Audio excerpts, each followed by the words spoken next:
Assalamualaikum warahmatullahi wabarakatuh. Selamat siang pemirsa, Anda kembali menyaksikan Apa Kabar Indonesia Siang bersama Ana dan Vena. Mungkin di hari-hari seperti ini, hal yang mungkin bisa mengingatkan masyarakat juga adalah untuk tetap menjaga kesehatan. Gimana, Vena? Udah sehat? Tetap menjaga kesehatan karena besok sudah akhir pekan. Tentu sudah ada kegiatan-kegiatan yang sudah dipilih ya untuk kira-kira mau berlibur kemana. Tapi pemirsa, menjelang akhir pekan ini ternyata ada tempat wisata baru atau tempat hiburan baru yang berada di kota Semarang, Jawa Tengah. Ya, kalau warga kota Semarang saat ini punya tempat hiburan baru dan juga gratis. Tapi meski beresiko, setiap hari warga yang datang ke bendungan di Pleret Banjir Kanal Barat untuk berseluncur di dam penahan air ini tetap saja ada.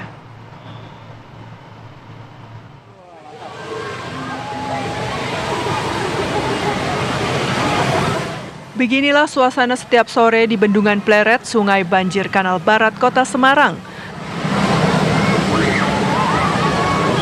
Warga, terutama anak-anak dan remaja asik berseluncur bersama di dam penahan air sungai.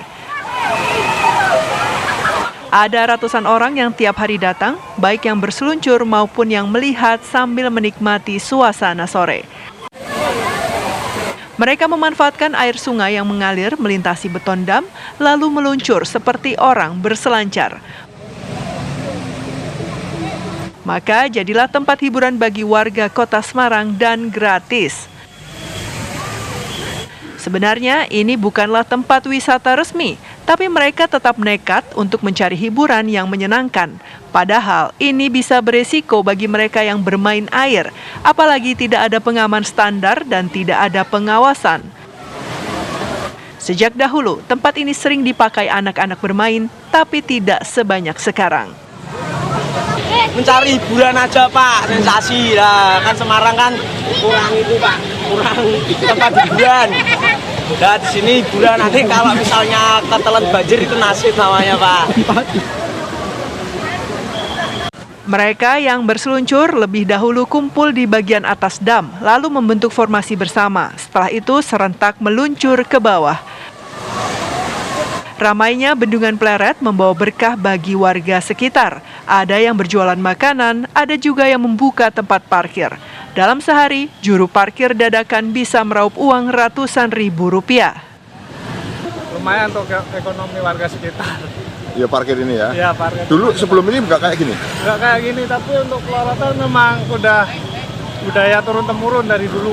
Dari kakek nenek dulu. Meski menarik, tapi perlu ada aturan dan pengawasan terkait hal ini. Sebab ini jelas bukan tempat untuk wisata. Dari Semarang, Jawa Tengah, Teguh Joko Sutrisno, TV One mengabarkan.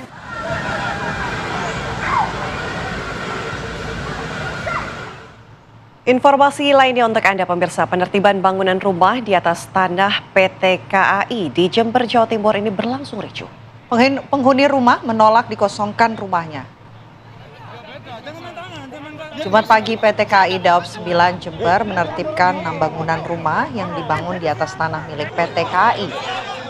PT KAI Daop 9 melakukan penertiban karena warga yang melayangkan gugatan terhadap PT KAI Daop 9 Jember kalah di persidangan. Proses penertiban bangunan rumah yang dibangun di atas tanah milik PT KAI di Jalan Mawar, Jember, Jawa Timur berlangsung ricuh. Milik rumah menolak mengosongkan rumahnya saat proses penertiban. Reta, pemilik rumah sekaligus ketua RW setempat bersikukuh tanah tersebut adalah miliknya. Namun PT KAI tetap mengosongkan rumah tersebut meski ada perlawanan. Sejak 35 tahun lalu, warga tinggal di rumah tersebut setelah salah satu kerabat mereka menjadi pegawai di PT KAI. Dan untuk pengamanan proses penertiban, Polres Jember menerjunkan puluhan personilnya di lokasi penertiban.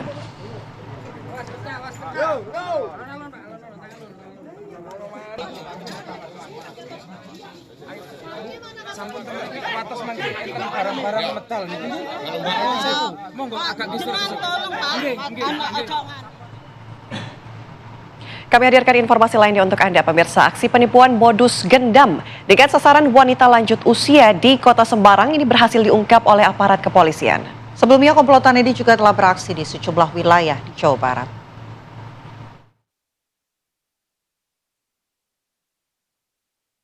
3 pelaku penipuan dan gendam atau hipnotis dibekuk jajaran Satreskrim Polrestabes Semarang, Jawa Tengah. Ketiganya, Ari Wijaya alias Charles dan Deva Nurlista yang merupakan pasangan suami istri ditangkap di Bekasi. Satu pelaku lainnya, Hendra Wijaya, ditangkap di Karawang. Sementara satu orang sebagai otak pelaku bernama Agus masih diburu aparat kepolisian. Dari hasil penyelidikan, modus yang digunakan komplotan ini menawarkan penukaran uang dengan sasaran wanita lanjut usia. Awalnya, wanita lansia berinisial SH berusia 70 tahun, warga pedalangan di Pasar Jati Banyumanik, Kota Semarang, menjadi korban penipuan penukaran uang asing dan gendam. Ketiga pelaku menggasak uang korban sebesar 150 juta rupiah serta perhiasan emas seberat 50 gram setelah terpengaruh gendam. Mereka ini menawarkan penukaran uang mata uang asing yang dimana Charles ini berpura-pura sebagai WNA yang dimana dia berbicara bahasa Inggrisnya kurang lancar. Intinya ini menukarkan uang. Sehingga karena Charles ini berbicara tidak jelas, tersangka yang atas nama si Deva ini menyampiri korban bersikup juga dengan temannya, mau menjelaskan bahwa keinginan dari si Charles ini. Dari pengakuan tersangka, penipuan dengan modus hipnotis telah dilakukan di sejumlah lokasi di Jawa Barat dan Semarang. Atas perbuatan tersangka, para pelaku terancam hukuman 4 tahun penjara. Dari Semarang, Jawa Tengah, Dindit Kordias, TV One mengabarkan.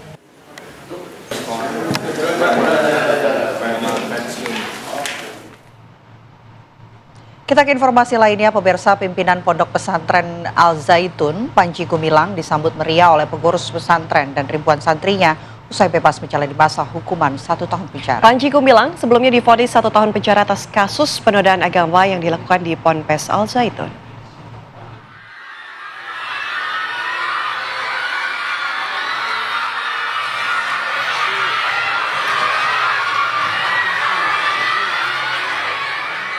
Kedatangan pimpinan Pondok Pesantren Al Zaitun Panji Gumilang langsung disambut meriah oleh para pengurus dan ribuan santrinya yang sudah menunggu. Dengan sukacita, mereka menyambut pimpinan Pondok Pesantren Al Zaitun itu dengan histeris. Tak sedikit pula di antara mereka yang menangis bahagia usai guru mereka kembali menginjakan kaki di Ponpes Al Zaitun. Panji Gumilang terlihat mengenakan jas serta celana hitam lengkap dengan dasi serta kacamata dan peci saat memasuki ruangan pesantren. Dalam acara tersebut, Panji Gumilang berbagi pengalaman dan cerita selama menjalani hukuman di Lapas Kelas 2B Indramayu. Namun, sambutan meriah tersebut berbanding terbalik dengan reaksi netizen yang kritis. Banyak yang bertanya mengapa Panji Gumilang kembali ke Pondok Pesantren Al Zaitun. Padahal pesantren termegah di Asia Tenggara itu seharusnya sudah diambil alih pemerintah saat Panji Gumilang ditetapkan sebagai tersangka. Sebelumnya, pimpinan Pondok Pesantren Al Zaitun Panji Gumilang bebas dari tahanan Lapas Kelas 2B Indramayu, Jawa Barat Rabu pagi. Selesainya masa tahanan Panji Gumilang tersebut dibenarkan Kepala Lapas Kelas 2B Indramayu, Hero Sulistiono. Syekh Panji Gumilang pada hari ini, hari Rabu tanggal 17 Juli, beliau telah habis masa pidananya dan tadi jam 8.30 kita bebaskan dari Lapas Kelas 2B Indramayu. Ditahan berapa bulan, Pak? Beliau menjalani pidana selama putusan pengadilan 1 tahun. Ada remisi? Dia dapat remisi 15 hari, remisi khusus Hari Raya Idul Fitri. Panji Gumilang dijatuhi vonis 1 tahun penjara oleh Majelis Hakim Pengadilan Negeri Indramayu 20 Maret 2024. Hukuman tersebut lebih ringan dari tuntutan jaksa penuntut umum yang meminta hukuman 1 tahun 6 bulan penjara. Selama menjalani masa tahanan, Panji Gumilang menerima remisi 15 hari pada Lebaran 2024. Dari Indramayu, Jawa Barat, Opih Raharjo, TV One mengabarkan.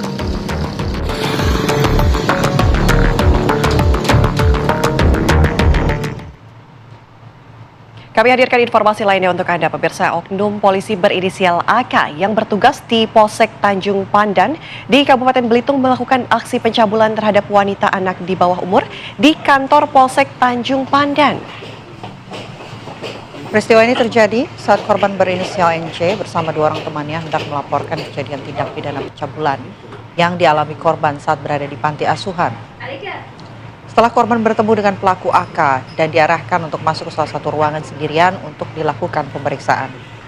Di dalam ruangan tersebutlah pelaku melakukan perbuatan biadab dan mengancam korban untuk tidak menceritakan kepada orang lain. Usai dilakukan pemeriksaan, Satreskrim Polres Belitung menetapkan AK sebagai tersangka pencabulan di bawah umur. Saat ini pelaku sudah dibebas tugaskan di Mapolsek Tanjung Pandan, Belitung dan ditahan di Mapolres Belitung. Atau yang kami sangkakan pelaku diancam dengan pasal 82 ayat 1 Undang-Undang. Kejadian tersebut bermula pada saat korban NJ bersama dengan temannya tersebut tiba di Polsek Tanjung Pandan dan langsung bertemu dengan pelaku AK, lalu diarahkan untuk masuk ke salah satu ruang di Polsek Tanjung Pandan. Setelah ditanyai perihal kejadian yang dialami korban, tidak lama kemudian korban NJ diajak oleh pelaku untuk berpindah ruang, yang mana saat masuk ke dalam ruangan tersebut dikunci dari dalam, sedangkan kedua teman korban menunggu di ruangan lainnya.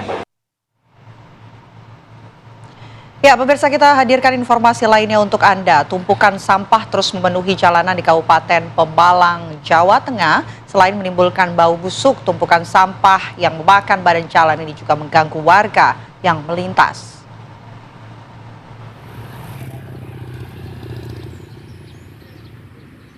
2 pekan sudah sampah menumpuk di jalanan utama Pemalang, Jawa Tengah. Kondisi ini merupakan imbas dari penutupan TPA Pesalakan sejak akhir Juni lalu oleh warga dusun yang terkena dampak di Desa Pegongsoran, Kecamatan Pemalang, Kabupaten Pemalang. Tumpukan sampah semakin menggunung dan masuk ke badan jalan. Kondisinya kumuh dan bau busuk yang menyengat juga dikeluhkan warga yang melintas. Tumpukan sampah yang memakan badan jalan mengakibatkan warga kesulitan melintas. Bahkan tak jarang ceceran sampah busuk menutupi seluruh badan jalan, membahayakan warga yang melintas. Kondisi diperparah dengan kelebihan kapasitas tempat pembuangan sampah sementara di sekitar lokasi yang tak mampu menampung sampah. Ya, meresahkan warga sih, kayaknya kurang bersih, kurang sehat. Baunya gimana, Bu? Ya nggak enak lah kalau jalan susah. Kemarin ada anak yang sekolah jatuh. Oh gitu, kan Bu. kasihan publik kan diangkatin sampah-sampahnya enggak. Ini sejak kapan, Bu? Udah 1 minggu lebih sih. 1 minggu lebih. Oh, kemarin bulan apa itu? Harapannya apa, Bu, dari Bu? Kenapa? Pengennya gimana pengennya? Ya pengennya bersih total sama. Saat melakukan sidak ke lokasi, Kepala Dinas Lingkungan Hidup Pemalang, Wiji Mulyati mengatakan, selain karena faktor TPA Pesalakan yang ditutup, penumpukan sampah juga diakibatkan oleh kurangnya kesadaran warga yang sengaja membuang sampah di pinggir jalan. Sampah seperti ini ya karena memang TPA kita, TPA Pemalang itu Kabupaten Pemalang ditutup oleh masyarakat. Itu yang nutup itu masyarakat ya, TPA Pesalakan. Pemkab Pemalang tengah mencari solusi untuk mengatasi permasalahan sampah, di antaranya dengan membangun tempat pengolahan sampah terpadu di berbagai lokasi. Dari Pemalang, Jawa Tengah, Muhammad Hamzah, TV One mengabarkan. Anda kembali di Apa Kabar Indonesia Siang, pemirsa. Mantan terpidana kasus pembunuhan Vina dan Eki, Saka Tatal, hari ini menjalankan asesmen psikologis yang digelar oleh Lembaga Perlindungan Saksi dan Korban (LPSK). Ya, pihak Saka Tatal ini telah menerima surat dari LPSK ihwal pemeriksaan psikologi tersebut pada 18 Juli lalu. Asesmen tersebut dilakukan menyusul permohonan perlindungan yang diajukan oleh Saka Tatal ke LPSK. Sebelumnya, Saka Tatal mengajukan permohonan perlindungan kepada LPSK usai pihaknya memutuskan untuk mengajukan peninjauan kembali kasus pembunuhan Vina dan Eki yang membuatnya dihukum 8 tahun penjara. Udah ngajuin ke KY, bilang PK ya.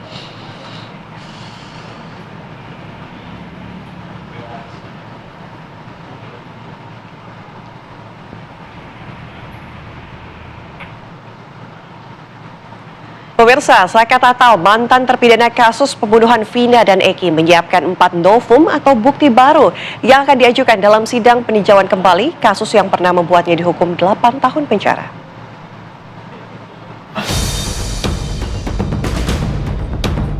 Saka Tatal, mantan terpidana kasus pembunuhan Vina dan Eki, mengajukan peninjauan kembali atas kasus yang pernah menjeratnya. Kuasa hukum Saka Tatal menyatakan pihaknya menyiapkan 4 bukti baru atau novum yang akan menguak kebenaran di balik kasus pembunuhan Vina dan Eki tahun 2016 silam. Bukti tersebut diperoleh dari sosok misterius yang muncul setelah kasus pembunuhan Vina dan Eki menjadi viral beberapa bulan terakhir. Yang paling utama novum itu tidak dimiliki oleh yang lain. Itu aja sih sebetulnya, kan kita juga nggak bisa karena itu kan sudah masuk ke materi juga gitu. Jadi mudah-mudahan misalnya disiarkan secara langsung, terbuka, akan terlihat apa sih novum yang saya miliki. Kemudian juga karena saya juga dapatnya dengan cara yang sulit, mudah-mudahan itu terbuka. Karena sebetulnya saya meyakini saya memiliki novum yang akan menjelaskan kondisi yang sebenarnya.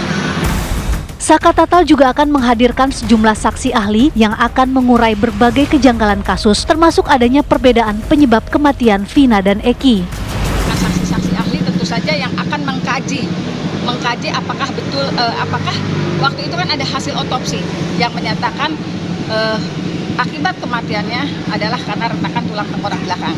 Tetapi pada tuntutan akibat tusukan. Nah itu kita akan menghadirkan saksi-saksi ahli yang bisa mengkaji itu.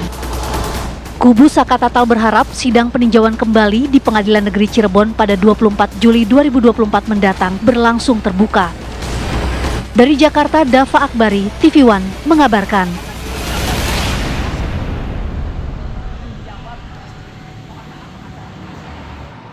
Ya, pasca putusan sidang pra-peradilan yang membebaskan Peggy dari jeratan hukum membuat terpidana lain ingin bebas. Ya, simpang siurnya kasus 8 tahun lalu ini membuat Kapolri menerjunkan Propam dan Irwasum untuk mendalami kasus Vina.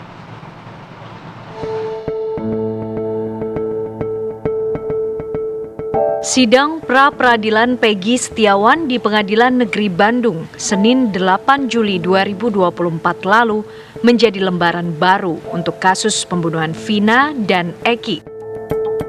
Sidang pra-peradilan yang dipimpin oleh Hakim Eman Sulaiman itu mengabulkan permohonan pra-peradilan Peggy Setiawan, juga menjatuhkan putusan tindakan penyidik Polda Jawa Barat yang menetapkan Peggy Setiawan sebagai tersangka kasus pembunuhan Vina dan Eki dinyatakan tidak sah, serta penetapan Peggy sebagai tersangka batal demi hukum. Keputusan yang dinanti keluarga dan masyarakat luas ini pun disambut gembira keluarga Peggy, hingga berbuntut pada kepercayaan diri narapidana lain dalam kasus ini. 7 narapidana yang telah dijatuhkan vonis penjara seumur hidup itu pun seperti mendapat angin surga mendengar pra-peradilan Peggy diterima. Melalui kuasa hukumnya, mereka akan mengajukan peninjauan kembali atas jeratan hukum palu pengadilan yang menjatuhi mereka ke dalam kurungan penjara seumur hidup. Kami menargetkan adalah kehadiran harus ditegakkan kalau memang ini ada kekeliruan di dalam masa yang lampau yang sudah lalui dari mulai proses penyidikan sampai kepada penuntutan, sampai kepada putusan, sampai kepada kasasi, ya kan? Bahkan ada proses garasi yang 2019 nanti kami akan sampaikan semua itu di memori PK ya. Kenapa mereka sampai mengajukan garasi? Tidak hanya 7 narapidana hukuman seumur hidup, Saka Tatal, seorang narapidana yang sudah bebas dari menjalani vonis hukuman 8 tahun penjara pun ikut mengajukan PK atau peninjauan kembali guna memperbaiki nama baiknya. Mudah-mudahan tidak ada lagi rekayasa di persidangan kali ini. Mudah-mudahan semua berjalan secara profesional, secara proporsional, melihat dengan dan meneliti bukti-bukti yang kami sajikan, memeriksa dan meneliti saksi-saksi yang hadir di persidangan. Keputusan sidang pra-peradilan Peggy semakin menggelinding, membuat polisi berbenah diri. Di diam-diam Kapolda Jawa Barat Irjen Pol Ahmad Wiyagus mengganti semua penyidik lama kasus Vina. Hal tersebut disampaikan oleh penasehat ahli Kapolri Irjen Pol Purnawirawan Arianto Sutadi. Kapolri juga mengimbau agar memperhatikan fenomena masyarakat yang telah menjadi citizen journalism hingga membuat keharusan bagi Polri untuk beradaptasi dengan cepat sehingga proses penyidikan kasus Vina ini akan lebih transparan. Sementara itu, tokoh utama dalam kasus Vina dan Eki menghilang pasca putusan pra-peradilan Peggy.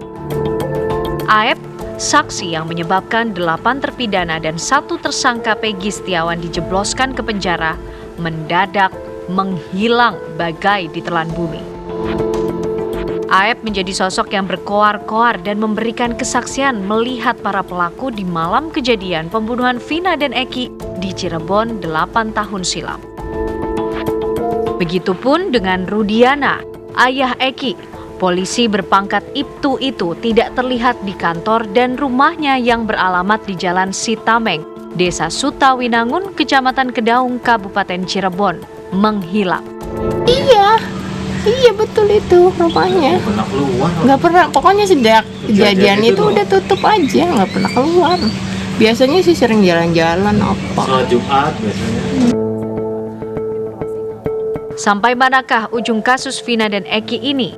Akankah ada tersangka baru yang ditetapkan oleh polisi atau peninjauan kembali para narapidana akan dikabulkan? Tim TV One mengabarkan.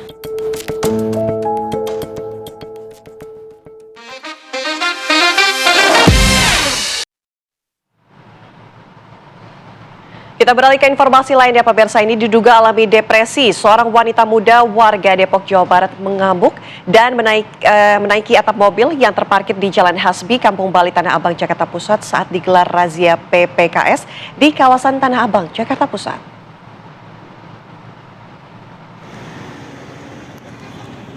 Seorang wanita muda berusia 23 tahun warga Depok, Jawa Barat nekat naik ke atap sebuah mobil yang terparkir di Jalan Hasbi, Tanah Abang, Jakarta Pusat saat petugas gabungan Satpol PP bersama Dinas Sosial menggelar razia pemerlu pelayanan kesejahteraan sosial di kawasan Tanah Abang, Jakarta Pusat. Diketahui, wanita muda tersebut alami depresi dan menjadi pusat perhatian warga yang melintas di sekitar lokasi.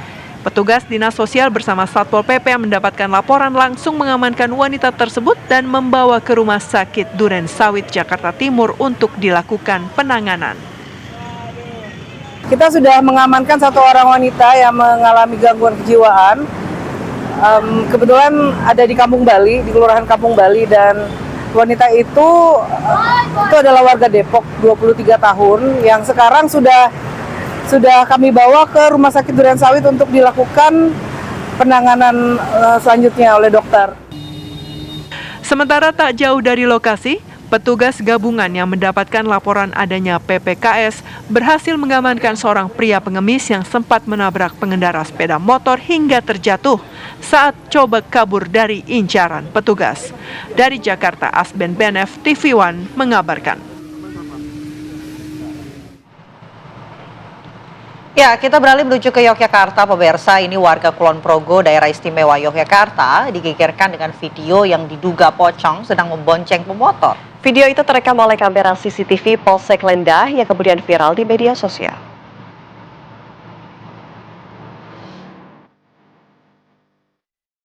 Video ini menunjukkan pemotor dan satu pembonceng sedang melintas di sekitar markas Polsek Lendah, Kelurahan Jatirejo, Kecamatan Lendah, Kulon Progo. Gerak-gerik pemotor itu tertangkap oleh kamera CCTV Polsek. Semula tidak ada yang aneh dari pemotor tersebut, tapi ketika dicek lebih teliti, ternyata ada sosok lain berwarna putih dan postur tinggi diduga pocong sedang memboncengnya. Video ini pun langsung viral di sosial media, antara lain Facebook, Instagram, dan TikTok. Viralnya video diduga pocong bonceng pemotor tersebut mendapat atensi dari Polres Kulon Progo. Mengingat video ini berasal dari rekaman CCTV Polsek Lendah, polisi pun diterjunkan guna mengungkap kebenaran video itu.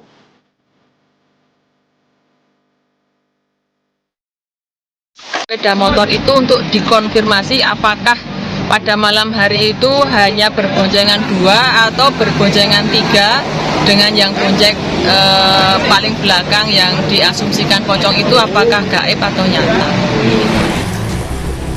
Hingga saat ini, petugas masih mencari sosok pemotor yang terekam dalam video tersebut. Pemotor ini yang bakal jadi kunci untuk mengungkap video viral itu. Dari Kulon Progo, Yogyakarta, Ari Wibowo, TV One mengabarkan.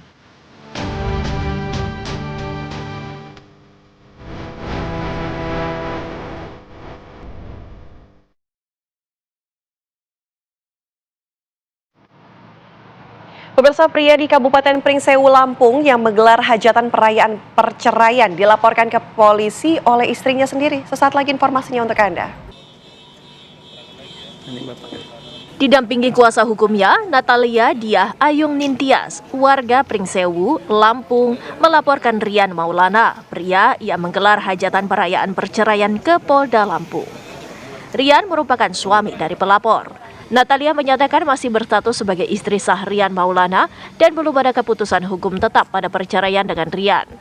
Pada laporannya ini, Natalia melaporkan suaminya dalam perkara perceraian nama baik dan Undang-Undang ITE terkait penyebaran video hajatan perceraian di akun media sosial milik suaminya.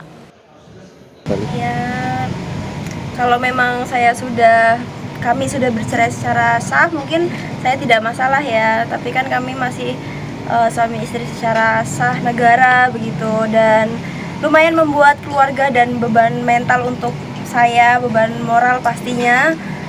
Tapi ya sedang kami usahakan untuk cepat selesailah masalahnya. Mbak, emang ada permasalahan apa sih Mbak sehingga menyebabkan hal itu? Itu simpang siur ya beritanya. Ada yang bilang saya selingkuh, saya pemerasan dan lain-lain. Itu hoax, semuanya hoax, itu bohong. Kami resmi bercerai maksudnya dalam kata cekcok itu karena ya hanya berantem kecil aja sebenarnya, dan kami juga menikah baru 2 bulan. Menurut saya keributan yang hanya memang seharusnya adaptasi sebenarnya, tapi ya sudahlah gitu, karena memang sudah sepakat kedua belah pihak untuk bercerai. Terus akhirnya Polisi telah menerima laporan Natalia yang melaporkan suaminya pada perkara pencemaran nama baik dan pelanggaran Undang-Undang ITE. Datang seorang perempuan bernama Saudari Natalia Diah Ayung Nintias untuk melaporkan dugaan tidak pidana Undang-Undang ITE, di mana saudara pelapor ini melaporkan suaminya yang telah memposting di akun IG mirip Rian, di mana dalam postingan tersebut terdapat sebuah peristiwa pesta dalam merayakan perceraian mereka. Padahal sampai saat ini saudara pelapor dan terlapor yang merupakan suami ini masih terikat dalam perkawinan yang sah. Oleh karena itu, pelapor ini merasa telah dicemarkan nama baiknya dan melaporkannya ke Polda Lampung. Konflik rumah tangga Natalia dan Rian terjadi setelah terlapor mengeluarkan talak cerai dengan pelapor. Keduanya yang baru menikah seumur jagung tersebut kemudian hidup berpisah. Perpisahan mereka heboh setelah pihak suami kemudian menggelar hajatan merayakan perceraian. Dari Bandar Lampung, Pujiansyah, Nanang, TV One mengabarkan.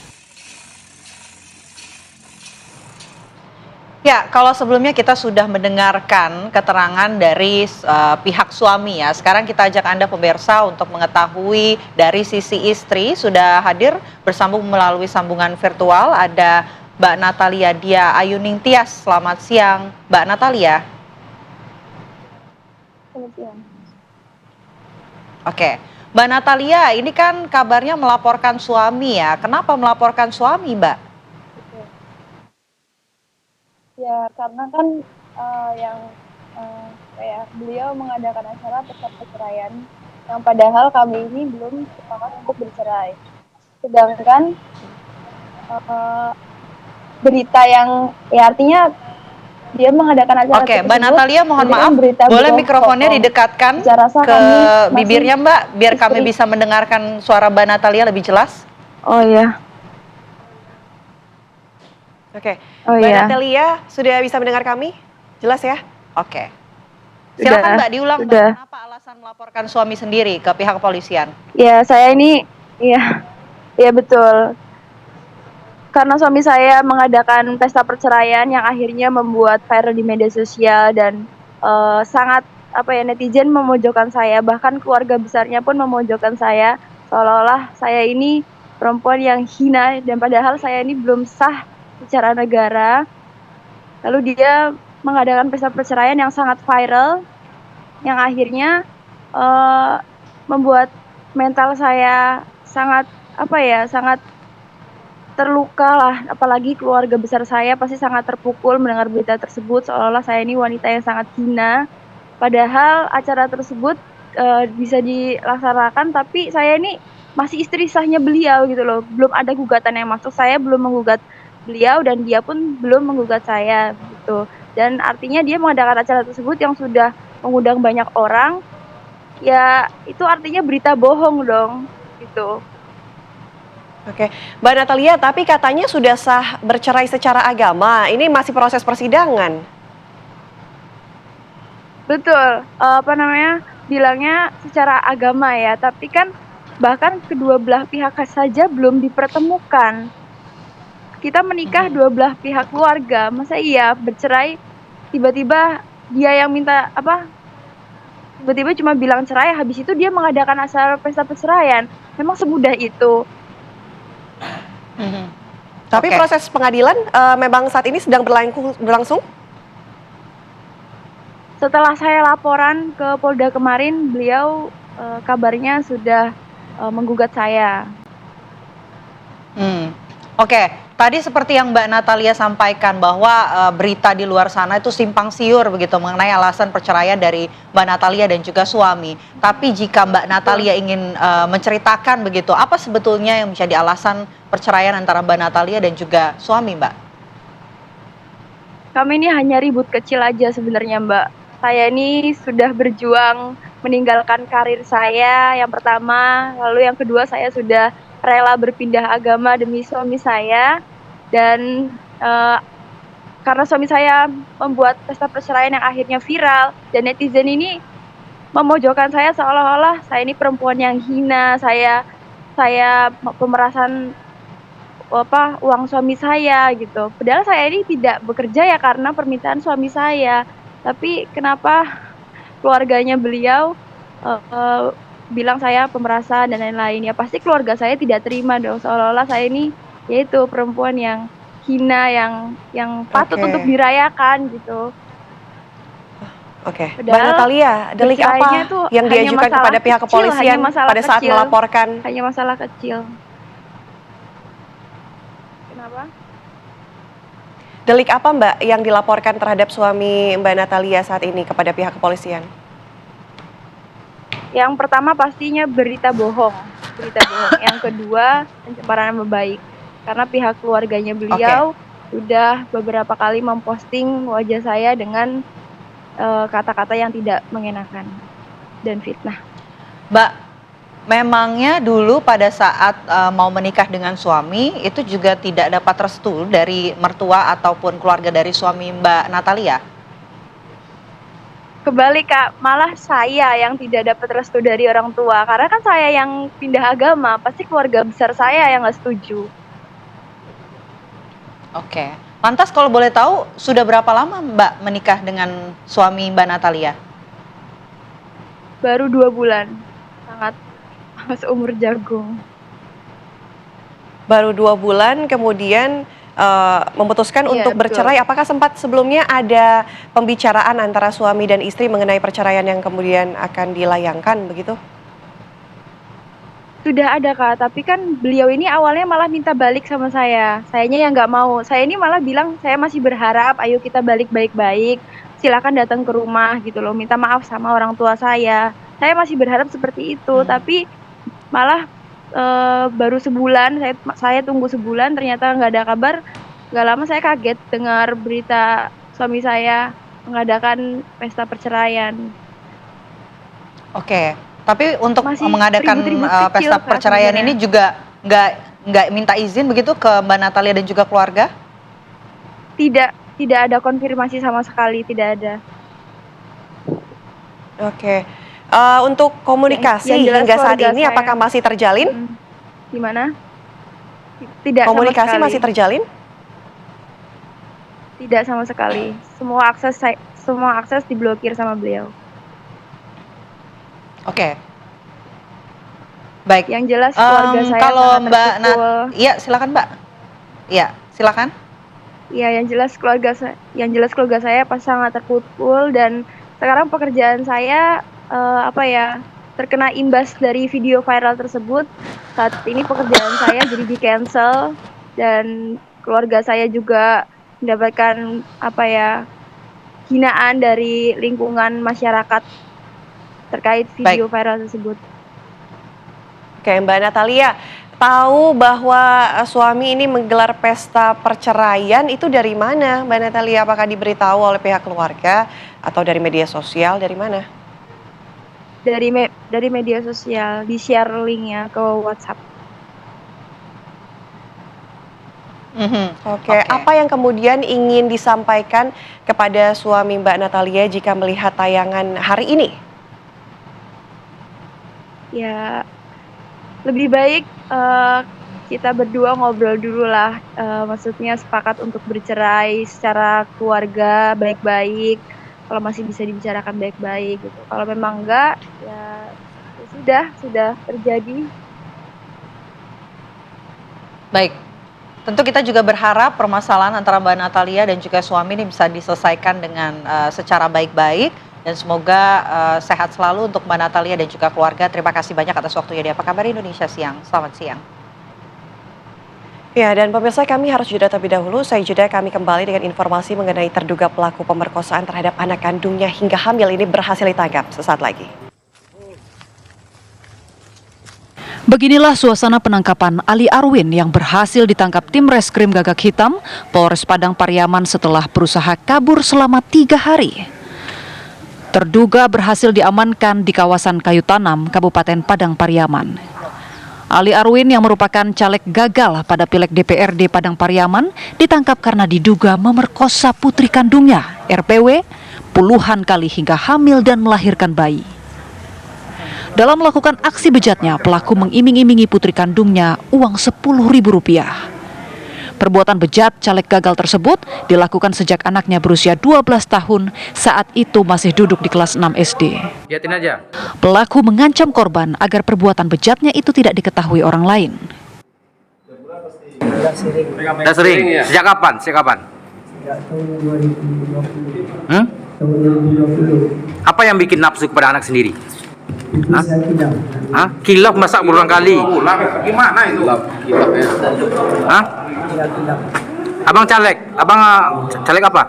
Caleg PBB. PBB.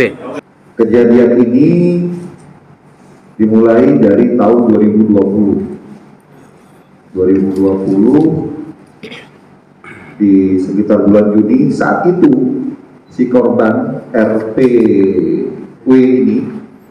RPW ini masih SD kelas 6. Bapak menyuruh mijet kakinya. Setelah selesai pijet, si korban ini tertidur, baru dilakukan aksinya dengan memperkosa. Saat ini polisi masih melakukan penyelidikan untuk mengungkap motif pelaku dalam melakukan aksi bejatnya. Sementara korban masih mengalami trauma. Dari Kabupaten Padang Pariaman, Sumatera Barat, Andri Syaputra, TV One mengabarkan. Pemirsa, untuk mengetahui informasi terkini kita akan tanyakan langsung dengan AKBP Faisal Amir, Kapolres Padang Pariaman. Assalamualaikum, selamat siang Pak Faisal. Waalaikumsalam, selamat siang Mbak Ana, Mbak Pena. Oke, Pak Faisal, ini tidak habis pikir apa yang ada di benak pelaku hingga memperkosa anak kandungnya sendiri. Motifnya apa, Pak?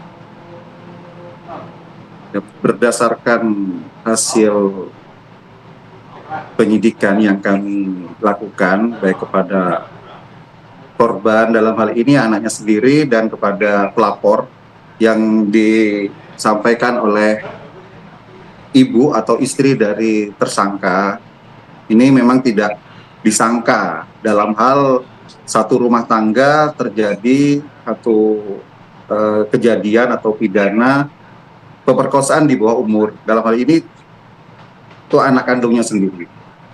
Setelah kami telusuri, ada unsur kesengajaan. Dalam hal ini perbuatan yang membuat bapaknya ini terpancing ataupun memang ada hawa nafsu tersendiri yang dilakukan oleh orang tuanya ini, Pak. Oke.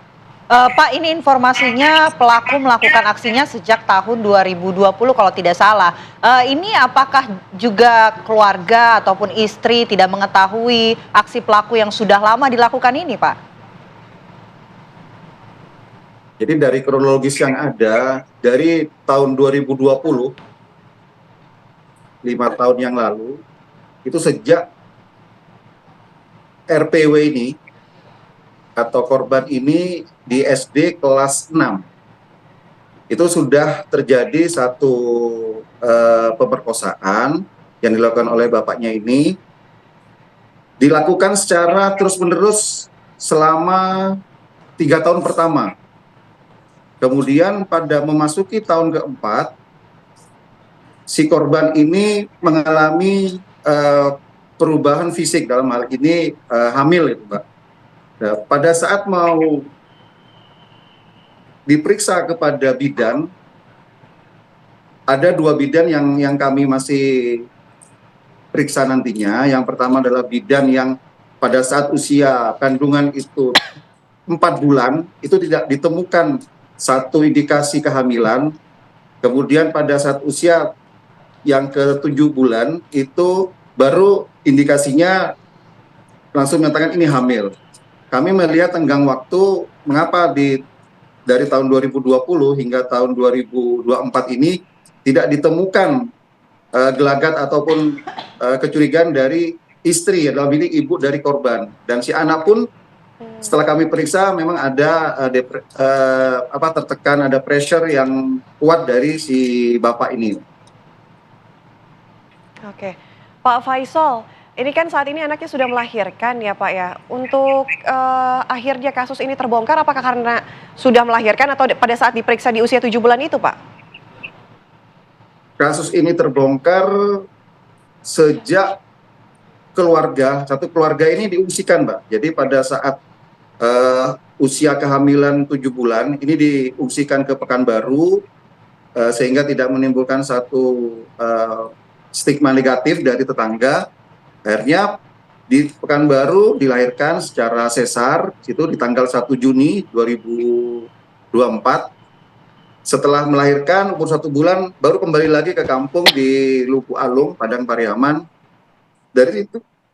Dari situ si ibu mulai mendesak si anak, mulai mendesak agar mengaku siapa pelakunya.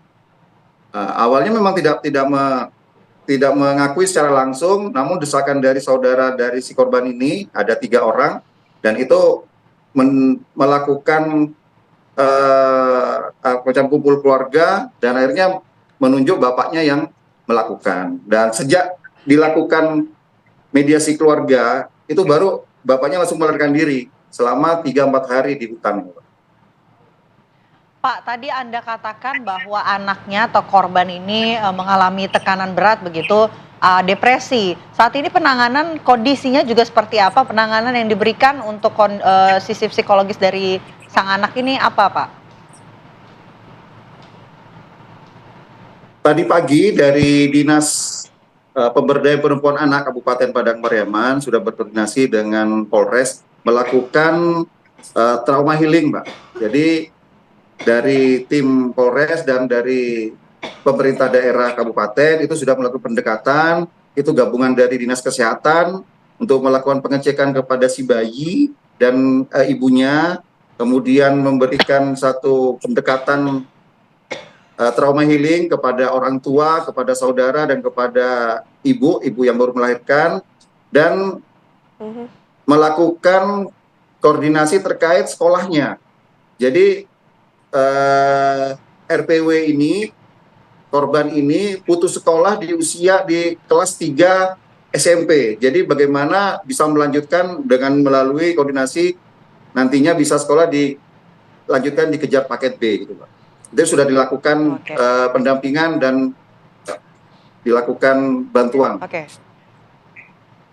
Oke, Pak, terakhir mungkin untuk ancaman hukuman kepada pelaku ini berapa lama? Karena ini dilakukan dalam satu keluarga ataupun dilakukan kepada anak kandung berdasarkan pasal 81 ayat 1, 2, 3 junto pasal 76D Undang-Undang Perlindungan Anak tahun 2002 bahwasanya ancaman 15 tahun ditambah sepertiga. Jadi 20 tahun ancaman pidananya, Mbak. Baik, terima kasih banyak Pak Faisal atas informasinya. Kami tunggu update terbaru. Terima kasih, selamat siang. Terima kasih, Mbak. Baik, pemirsa, kami harus jeda terlebih dahulu. Sejenak kami kembali dengan informasi mengenai viral di media sosial. Pedagang di Mangga 2 Jakarta panik, ada razia barang impor ilegal. Sesaat lagi bersama Ana dan Vena. Ada masih di Apa Kabar Indonesia Siang, pemirsa. Video yang memperlihatkan momen kepanikan pedagang pusat perbelanjaan di Mangga 2 Jakarta lantaran ada razia barang impor ilegal viral di media sosial.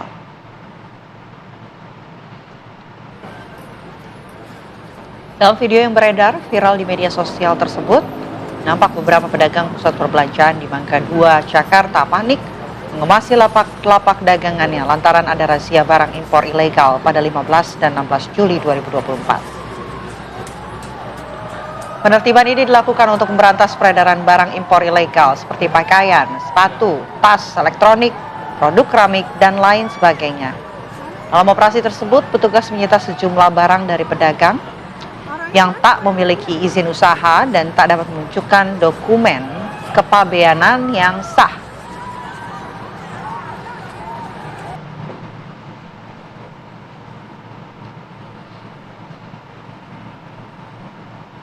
Ya, kami hadirkan informasi lainnya untuk Anda, pemirsa. Hari ini pemerintah berencana untuk membentuk satuan tugas atau satgas pengawas impor barang tertentu.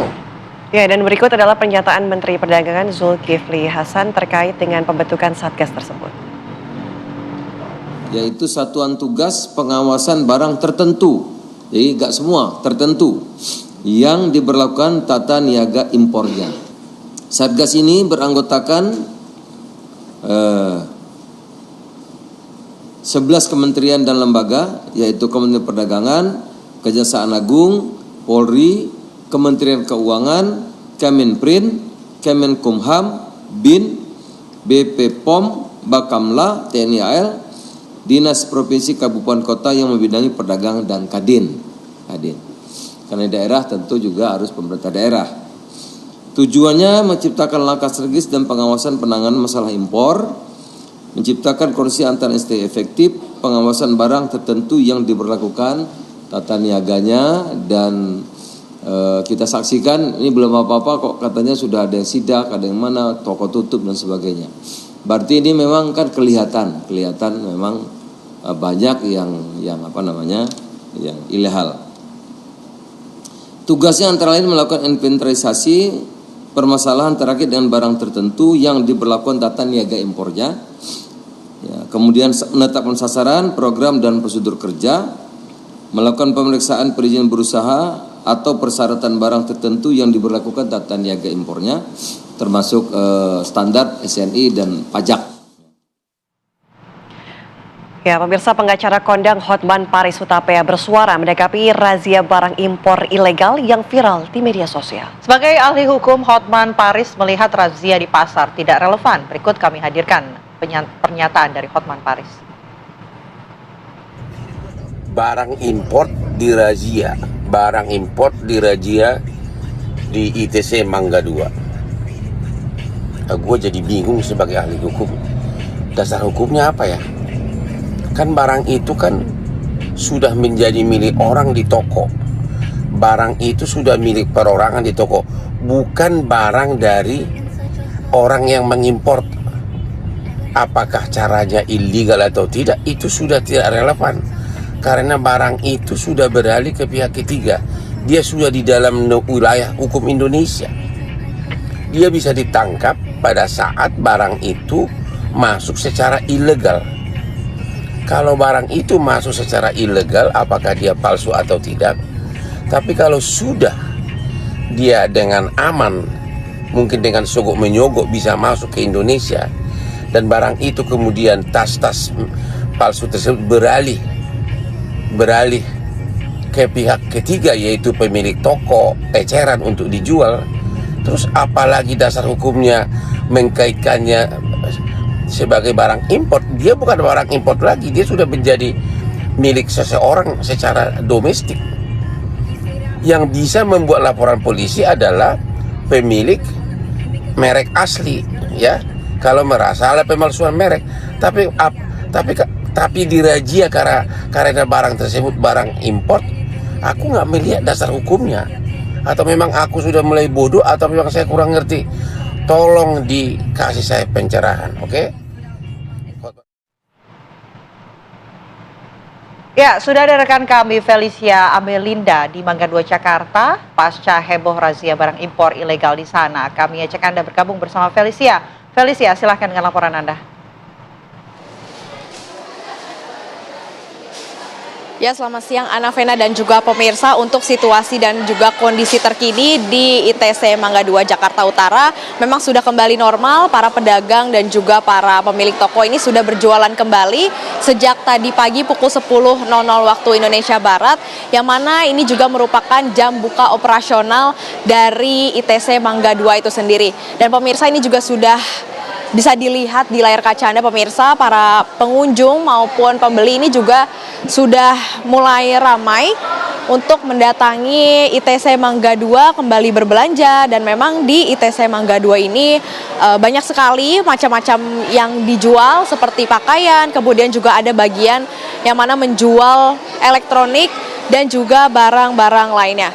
Dan pemirsa, menurut informasi yang kami dapatkan dari Customer and Tenant Relation ITC Mangga 2, yakni Irawati, mengatakan bahwa memang pada video yang viral di masyarakat ini terkait dengan adanya dugaan razia barang impor ilegal di ITC Mangga 2 kemarin, ini merupakan kesalahpahaman yang terjadi di kalangan para pedagang di ITC Mangga 2 itu sendiri, pemirsa. Kesalahpahaman ini memang berawal dari adanya kabar burung yang diterima oleh para pedagang di ITC Mangga 2 Jakarta Utara terkait bahwasanya akan ada pelaksanaan razia impor ilegal, sehingga para pemilik toko di ITC Mangga 2 ini panik dan memasukkan kembali barang-barang mereka ke dalam toko dan juga menutup toko mereka lebih cepat. Dan pemirsa, untuk permasalahan razia ini juga sudah dikonfirmasi langsung oleh pihak Bea Cukai, tepatnya oleh Kepala Seksi Hubungan Masyarakat yakni Sudiro, yang mengatakan bahwa Bea Cukai tidak melakukan atau tidak melaksanakan adanya razia impor ilegal di ITC Mangga 2 kemarin. Dan pemirsa, saat ini sudah bergabung bersama saya salah satu pedagang yang ada di ITC Mangga 2. Selamat siang Bapak. Selamat siang. Dengan Pak siapa? Dengan Pak Dion. Pak Dion, mungkin bisa dijelaskan lebih lanjut bagaimana kondisi dan juga situasi kemarin pada saat para pedagang di sini panik karena adanya dugaan razia. Yang jelas untuk dengan adanya isu yang beredar mengenai razia barang-barang import ilegal, itu sangat berdampak sekali ke pedagang ya. Karena sebagai beberapa dari tenan ITC Mangga 2 banyak pada tutup. Kemudian itu juga berpengaruh sekali dengan pengunjung menjadi sepi. Itu. Apakah kemarin nih dengan tiba-tiba tutup toko-toko yang ada di sini ini sangat berpengaruh secara signifikan terhadap pendapatan, Pak? Jelas sekali, Mbak. Jadi hampir separuh omset kita itu nggak ada. Karena emang pengaruhnya pengunjung itu menjadi takut. Ada yang sudah datang karena melihat mungkin beberapa toko yang tiba-tiba tutup, akhirnya mereka memutuskan untuk pulang kembali. Itu yang luar biasa dampaknya. Untuk Pak Dion sendiri sudah berjualan di ITC Mangga 2 berapa lama, Pak? Sekitar 26 tahun. Selama 26 tahun Bapak berjualan di ITC Mangga 2 ini, apakah memang sebelumnya sempat ada peristiwa serupa Pak? Apakah ada razia atau ada pemberitahuan bahwasanya akan ada dilakukannya razia mengenai hal ini Pak? Sebelumnya nggak ada, jadi baru kali ini aja yang emang ini dampaknya luar biasa Mbak. Jadi membuat pedagang itu yang seperti kita ini benar-benar ketakutan. Ada ketakutan, ada kekhawatiran juga. Itu jadi banyak tenan yang memutuskan lebih baik untuk tidak buka. Itu. Pak, harapan Bapak ke depannya melihat kejadian kemarin seperti apa Pak? Ya kita sebagai pedagang kecil ya Mbak, saya berharap kepada pemerintah yang ada, seandainya mungkin ini kan seperti isu-isu seperti ini ya, ini kan jelas sangat merugikan kepada kita ya, sebagai pedagang kecil lah ya. Langkah baiknya mungkin ke depannya kita berharap seandainya mungkin ada pemberitahuan atau bagaimana gitu kan. Karena untung aja kemarin dari pihak manajemen ITC Mangga 2 itu 2 hari yang lalu sempat memberikan konfirmasi kepada kita, pemberitahuan bahwa semua itu sifatnya adalah isu ya. Jadi kita setelah itu kita agak tenang jualannya Mbak. Itu jadi berharapnya kepada pemerintah, alangkah baiknya mungkin ada pemberitahuan kalau seandainya mungkin mau ada razia yang mungkin seperti isu-isu kemarin itu. Oke, baik, terima kasih banyak Pak Dion atas waktunya. Selamat berjualan kembali Pak. Ya pemirsa, itu dia tadi sedikit perbincangan dengan salah satu pedagang yang ada di ITC Mangga 2. Saya kembalikan lagi kepada Ana dan juga Vena di studio. Terima kasih Feli atas laporan langsung dari ITC Mangga 2 Jakarta Utara. Ya pemirsa, usai jeda kami akan kembali dengan menghadirkan informasi menarik lainnya sesaat lagi. Ya, pemirsa, polisi menyelidiki kasus kematian pegawai TPST Bantar Gebang yang ditemukan di saluran air belakang kantor TPST Bantar Gebang. Ya, warga menemukan jasad korban ini sedang dimakan oleh biawak.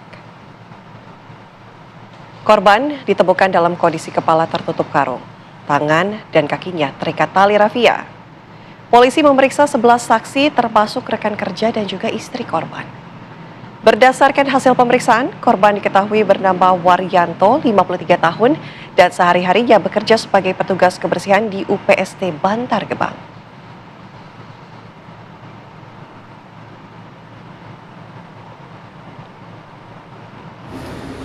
Terkait dengan penemuan mayat seorang laki-laki ini. Sampai saat ini masih berjalan proses penyelidikan dan tim gabungan sudah melakukan pemeriksaan atau interogasi saksi-saksi sebanyak 11 orang dan juga kami sudah berkoordinasi dengan UPST Bantar Gebang bahwasannya yang menjadi korban ini adalah karyawan dari UPST Bantar Gebang. Pemirsa, duka mendalam dirasakan keluarga Waryanto, korban yang mayatnya ditemukan warga di tepi kali di belakang tempat pengolahan sampah terpadu Bantar Gebang, Kota Bekasi. Istri korban berharap pelaku bisa segera tertangkap dan diadili.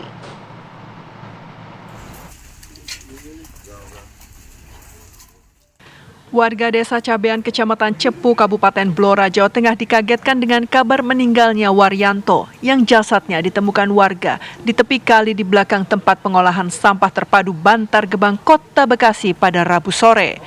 Jenazah ditemukan dalam kondisi tangan dan kakinya terikat serta kepala dibungkus karung. Marijah, istri korban saat ditemui di rumahnya mengaku kaget atas kejadian yang menimpa suaminya. Ia tidak pernah memiliki firasat buruk sebelum peristiwa tragis ini terjadi. Marijah menceritakan bahwa suaminya telah bekerja di TPST Bantar Gebang sejak tahun 2017 sebagai tulang punggung keluarga yang menghidupi istri serta 2 anak yang masih bersekolah.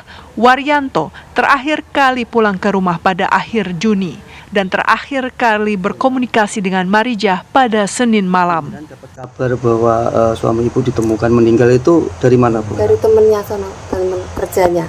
Di telepon gitu? Di telepon ya. Ibu kan dia kok nggak ada kerja, masuk kerja gitu kan, terus telepon ke saya gitu.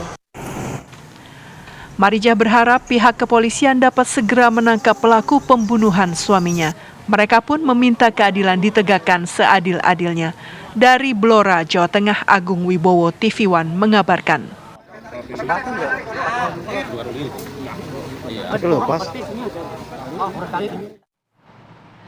Pemirsa, kami ajak Anda bergabung bersama Ibu Marijah di Blora, Jawa Tengah, istri dari Waryanto, korban dugaan pembunuhan yang jasadnya ditemukan terikat dan mengambang di belakang TPST Bantar Gebang. Selamat siang Bu Marijah, pertama kami turut berduka cita atas kehilangan yang Ibu alami. Tapi sebelumnya Ibu, kami ingin tahu, Ibu tuh mendengar cerita bahwa ataupun informasi bahwa suami Ibu telah tiada dari mana, Bu? Dari tempat kerjanya Bapak suami saya. Oke. Nah, apa yang diceritakan, informasi apa yang diberikan kepada Ibu? Kalau itu hari Selasa dia nggak masuk gitu kan, teman-temannya pada nyari kirain pulang kampung gitu. Terus dia dari tempat kerja suami saya nelpon ke saya, apa pulang kampung gitu. Kata saya nggak ada pulang kampung suami saya. Tapi memang Bu Marijah dan juga keluarga ini terakhir bertemu dan juga berbincang dengan korban ini kapan, Bu? Tanggal 15 malam tuh masih komunikasi, masih telepon sama saya. Apa yang waktu itu disampaikan, Bu? Apakah korban juga sempat minta izin untuk pergi ke suatu tempat? Tidak minta izin, dia juga biasa ngobrol biasa gitu. Bu Marijah, apakah suami Ibu almarhum sempat menceritakan ada masalah di tempat kerja atau masalah dengan orang lain? Tidak pernah. Selama ini suami Ibu tinggal dengan siapa, Bu, di Bekasi? Dia ngontrak sendiri. Oke. Ibu, kami sangat prihatin tentang peristiwa yang Bu Marijah alami dan juga keluarga. Tapi Bu Marijah mungkin bisa mengingat-ingat waktu itu apakah ada yang sempat disampaikan oleh korban, pernah ada masalah dengan siapa, dan kemudian ini terakhir akan bertemu dengan siapa, berapa lama? Tidak pernah. Dia tidak cerita sama saya. Bu Marijah tinggal di Bekasi, katanya ngontrak, Bu. Ada teman dekatnya Ibu Marijah tahu? Iya, ngontrak. Apakah punya teman dekat? Belum pernah main ke kontrakannya. Oke. Kalau korban ini sosok yang seperti apa, Bu?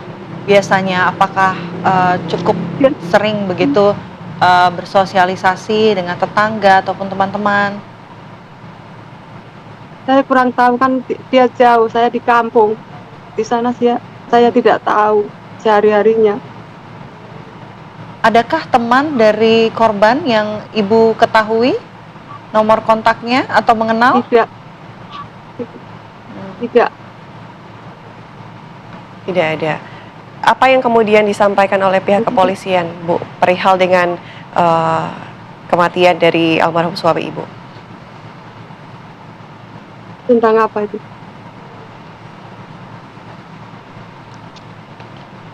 Oke, Bu Marijah, saat ini Ibu berada di mana? Ada di kampung saya, di Desa Cabian. Oke, untuk jenazah dari suami Ibu, apakah kemudian akan diberangkatkan ke lokasi Ibu atau seperti apa, Bu? Iya, dimakamkan hari ini. Dimakamkan hari ini. Baik, tentu ini kan belum bisa diketahui ya, Bu, apa penyebab kematian dari korban suami dari Bu Marijah. Tapi apa yang sebetulnya diinginkan oleh keluarga, Bu? Apakah ingin segera mengetahui siapa pelakunya? Apakah akan mengambil langkah hukum? Iya, harus diusut tuntas siapa pelakunya. Harus dihukum seberat-beratnya.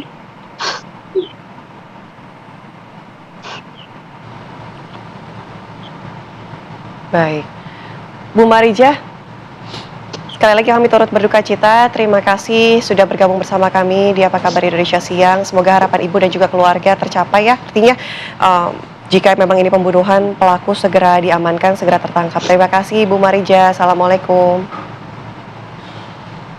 Ya pemirsa, usai jeda kami masih akan kembali dengan menghadirkan informasi menarik lainnya untuk Anda sesaat lagi. Terima kasih masih bersama kami. Pemirsa, suami dari artis sinetron Jennifer Copen, Yita Daliwasing, meninggal dunia setelah mengalami kecelakaan saat mengendarai sepeda motor di Jalan Sunset Road di Kecamatan Kuta, Kabupaten Badung, Bali. Ya, kabar duka ini diunggah pemirsa di akun media sosial.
Kronologisnya kemarin, tepatnya pukul 2.30 kami mendapat laporan bahwa telah terjadi laka lantas lokasi di Jalan Sunset Road, tepatnya di depan rumah makan Al Jazeera. Kemudian anggota meluncur ke TKP, kemudian ditemukan korban pengendara sepeda motor telah menjadi korban laka lantas tunggal di Sunset Road. Kemudian korban kami evakuasi ke rumah sakit BIMC Kuta. Kemudian setelah mendapat perawatan di sana, akhirnya korban meninggal dunia di rumah sakit. Untuk penyebab bagaimana korban terjadi bisa mengalami kecelakaan itu masih kita dalami. Nanti untuk perkembangan nanti kita bisa info kembali ya.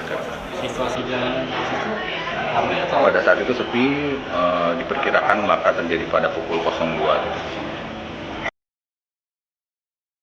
Jenazah korban hingga kini masih berada di rumah sakit BIMC Kuta dan akan diambil pihak keluarga untuk disemayamkan di rumah duka. Dari Denpasar, Bali, Aris Wianto, TV One mengabarkan.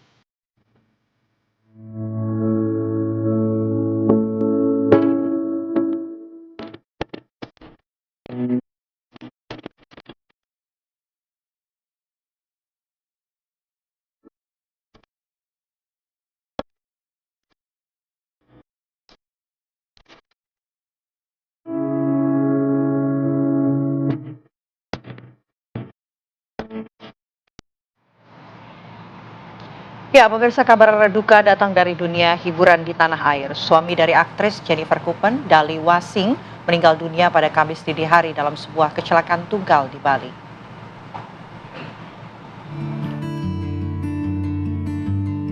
Yita Daliwasing, suami dari aktris Jennifer Copen, tewas dalam kecelakaan tunggal saat mengendarai sepeda motor di Jalan Sunset Road, Denpasar, Bali, Kamis dini hari. Kabar ini mengejutkan banyak pihak dan meninggalkan duka mendalam bagi keluarga, sahabat, dan penggemar pasangan yang memiliki satu putri ini. Daliwasing merupakan pria blasteran keturunan Belanda Thailand. Jennifer dan Dali menikah pada 10 Oktober 2023. Prosesi pernikahan mereka digelar secara Islam, termasuk proses ijab kabul yang dilakukan dengan hikmat. Perjalanan kisah cinta mereka diikuti oleh banyak penggemar di media sosial. April 2023, pasangan ini mempublikasikan hubungan mereka. Selang 1 bulan, Jennifer umumkan kehamilan anak pertama mereka. Bulan Agustus, anak pertama mereka lahir. Kisah mereka pun berlanjut sampai ke pelaminan. Di bulan Oktober 2023, Jennifer dan Dali resmi menjadi suami istri. Pernikahan pasangan muda yang saling mencintai ini terlihat semakin bahagia dengan kehadiran putri mereka yang cantik. Namun, kebahagiaan tersebut kini kurang lengkap setelah Dali meninggal dunia akibat kecelakaan tunggal yang dialaminya saat mengendarai sepeda motor. Aku akan mencintaimu sampai maut memisahkan kita, ucap Dali sehari sebelum meninggalkan istri dan anaknya.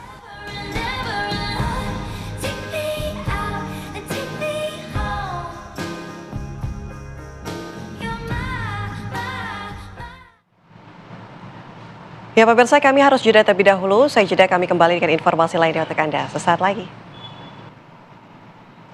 Ya, Anda dan juga pemirsa, kami hadirkan informasi berikutnya untuk Anda. Ini ada pameran otomotif terbesar Gias 2024 yang berlangsung sampai dengan 28 Juli 2024 mendatang.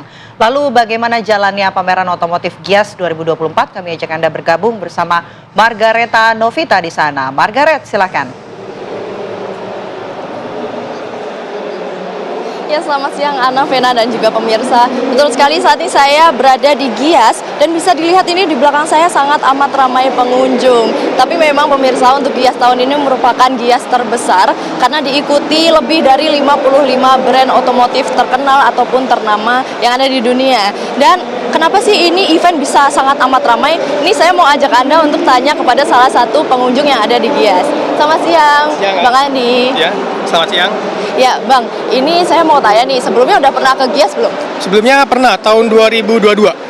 Kesini sama siapa ini? Sama teman sih, selalu pasti ada temannya saya. Oke, nah Mas ini di Gias cari apa sih? Ya, cari ini aja, mau lihat-lihat. Sekarang kan mobil listrik tuh lagi naik tuh, terutama pasar-pasar mobil listrik. Sekarang seru sih pasar-pasar mobil listrik, banyak brand-brand China yang ngancam pasar Jepang juga sih, seru sih itu. Jadi ini tertarik untuk membeli mobil listrik nih ke depannya? Kalau mobil listrik ke depannya sih belum sih, masih agak ragu sih, tapi mungkin prospek ke depannya sih bagus sih kalau dilihat dari sekarang. Kayak brand-brand sekarang mulai menjanjikan garansi baterai yang seumur hidup. Terus tadi contohnya Wuling, dia ngerendam baterai di air tuh, berarti dia nunjukin daya tahan si baterai itu sih. Gitu. Kalau dibandingin sama mobil konvensional yang BBM nih sama mobil listrik, ini Mas kenapa sih tertarik sama mobil listrik? Apa bedanya, apa keunggulannya nih? Yang jelas cara lebih efisien dari biaya bahan bakar, itu jelas. Kayak misalkan kayak kalau bensin itu kan kita bisa ngeluarin 300.000 per minggu buat kita kalau kerja. Sedangkan kalau listrik kita bisa 2 minggu sekali, 3 minggu sekali, tergantung pemakaian sih. Masih irit kalau listrik jauh. Dan ini menanggapi kebijakan pemerintah yang mulai menggencarkan penggunaan kendaraan rendah emisi atau zero emission. Nah, ini gimana sih tanggapan Mas Andi sebagai penggemar otomotif nih menanggapi hal ini, kebijakan ini? Ya, setuju sih, karena pemerintah itu tepat waktunya, karena sekarang juga dunia otomotif atau pasar otomotif sekarang udah mulai melirik atau mulai terbuka matanya ke pasar electrical vehicle. Itu sih menurut saya. Mas, ini tadi udah sempat test drive belum di sini? Belum sempat sih. Tadi mau coba test drive Hyundai, cuma Hyundai lumayan ramai. Mungkin mau keliling ke hall yang lain dulu, bisa buat test drive. Ya, baik Mas Andi, terima kasih atas waktunya. Silakan kembali melihat-lihat dan juga test drive ya nanti ya Mas ya. Baik, terima kasih. Ya pemirsa, itu tadi perbincangan saya dengan salah satu pengunjung yang hadir di Gias, dan memang daya tarik mobil listrik ini masih memikat dan menjadi daya tarik utama bagi para pengunjung yang hadir di Gias 2024. Dan untuk para pemirsa yang ingin hadir di Gias, ini bisa membeli tiketnya di online maupun on the spot atau offline. Ini dibanderol dari harga Rp50.000 hingga Rp250.000. Dan untuk jam bukanya sendiri pemirsa, ini untuk hari kerja Senin sampai Jumat dibuka dari pukul 11 siang hingga 9 malam, dan untuk weekend di hari Sabtu ataupun Minggu ini dibuka dari pukul 10 siang hingga 9 malam. Nah, saya juga punya tips ini buat para pemirsa. Kalau kesini ini jangan cuma melihat-lihat, tapi Anda bisa mencoba ataupun test drive. Juga jangan lupa untuk hunting promo ataupun mencari promo-promo menarik. Jadi gimana ini di studio? Mau saya bawakan brosur ya? Atau mau nyusul saya nih ke sini? Demikian, kembali ke studio. Boleh deh dibawain brosurnya Margaret, jangan lupa ya 2 ya, Vena juga mau. Boleh dong. Terima kasih Margaret. Terima kasih Margaret. Ya, pemirsa, kami hadirkan informasi lainnya untuk Anda pemirsa. Ini di Kabupaten Kulon Progo, seakan tak pernah kehabisan lokasi wisata yang menarik. Salah satunya adalah Menoreh Dreamland yang terletak di Kecamatan Grimulyo, Kabupaten Kulon Progo, Yogyakarta. Ya, di sini wisatawan dimanjakan dengan pemandangan alam berupa hutan pinus. Menoreh Dreamland terletak di kawasan perbukitan Menoreh di Kelurahan Jatimulyo, Kecamatan Girimulyo, Kulon Progo, Yogyakarta, dengan lama perjalanan sekitar 1 jam dari pusat kota. Tempat yang berbatasan langsung dengan wilayah Kaligesing, Purworejo ini ramai didatangi pengunjung yang bisa mencoba berbagai wahana permainan seperti rainbow slide, kereta hutan, dan trampolin. Kayaknya seru mas. Seru, terus menegangkan soalnya kan tinggi itunya mas. Ini acara libur sekolah atau gimana Iya, ya? libur sekolah nemenin anak-anak ke sini. Suasananya sejuk, dingin, seger sih. Kalau ini camping juga Mbak di sini? Iya, kebetulan kita camping 5 keluarga ngisi liburan anak-anak sih. Ini selain hutan pinus ya yang sejuk ya dan kabut, juga kita bisa menikmati ini ada rainbow slide ya yang sangat menantang, adrenalin ya. Kalau untuk tiketnya sendiri untuk kesini berapa Pak? Kalau tiket masuk kita 30.000, kita sudah dapat menikmati ini ya beberapa spot selfie gratis, ada 30 spot. Pengunjung dikenakan biaya masuk Rp35.000. Tak hanya menjual suasana dan wahana permainan, Menoreh Dreamland juga menyajikan kuliner dengan menu beragam. Mulai dari aneka cemilan, minuman, hingga aneka menu tradisional. Nah, untuk mengisi waktu liburan Anda, lokasi ini bisa menjadi referensi yang menarik. Dari Kulon Progo, Yogyakarta, Ari Wibowo, TV One mengabarkan.